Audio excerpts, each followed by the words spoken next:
will be helpful. The real peace, the peace that is not simply one of words, but one in which both parties will have a vested interest in maintaining it.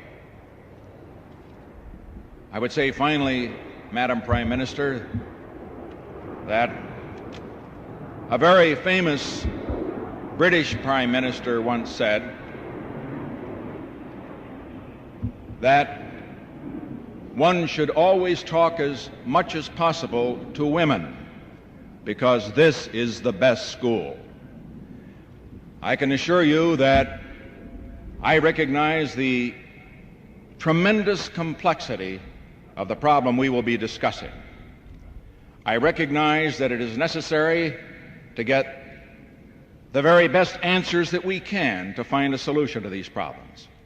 And I realize that in talking to you, not just because you are Prime Minister, but because you are one of the outstanding women in the world of political leadership in the world, that in talking to you, I will be truly going to the best school today and tomorrow.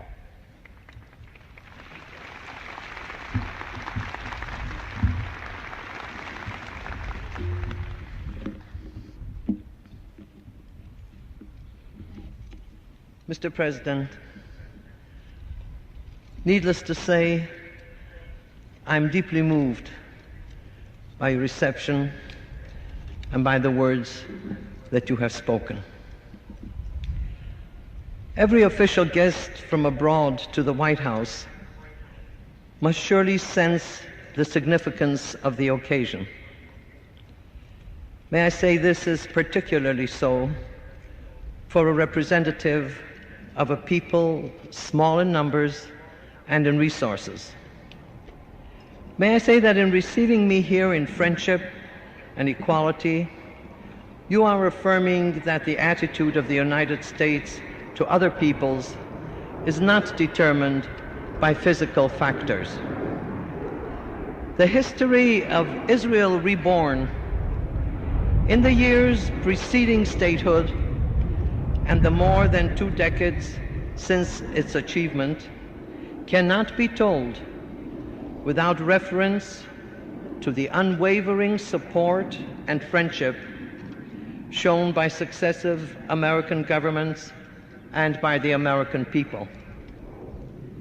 Within hours after the proclamation of our statehood, the United States government recognized Israel, and Jewish remnants from the Nazi death camps who had been largely liberated by American forces in Europe came to our shores.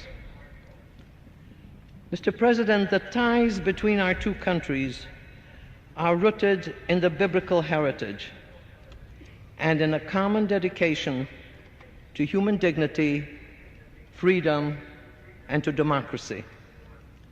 We have done everything in our power to translate these ideals into the fabric of our national life.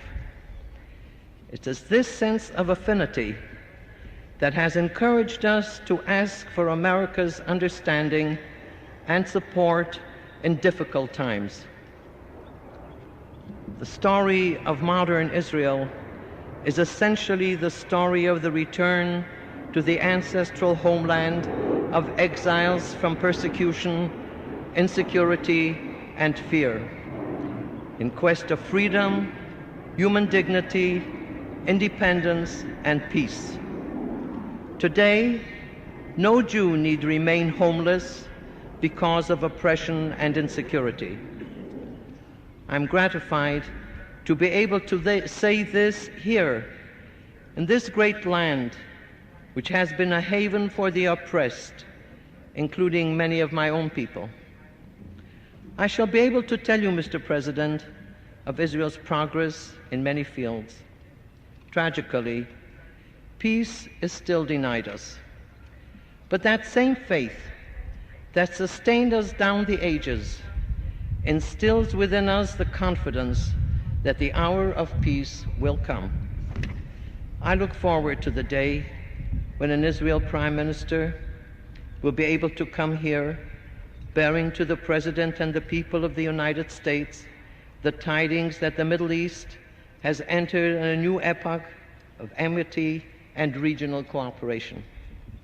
Mr. President, the prayers and hopes of my people are with you in the heavy responsibility you carry, not only for your great country, but for the freedom-loving mankind at large.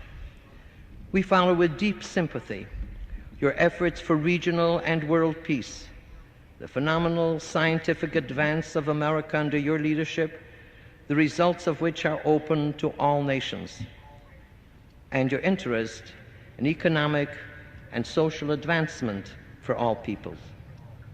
I am privileged, Mr. President, to convey to you the best wishes from the President, the government, and the people of Israel, together with their deep appreciation for your invitation to me and for your interest in our welfare and progress.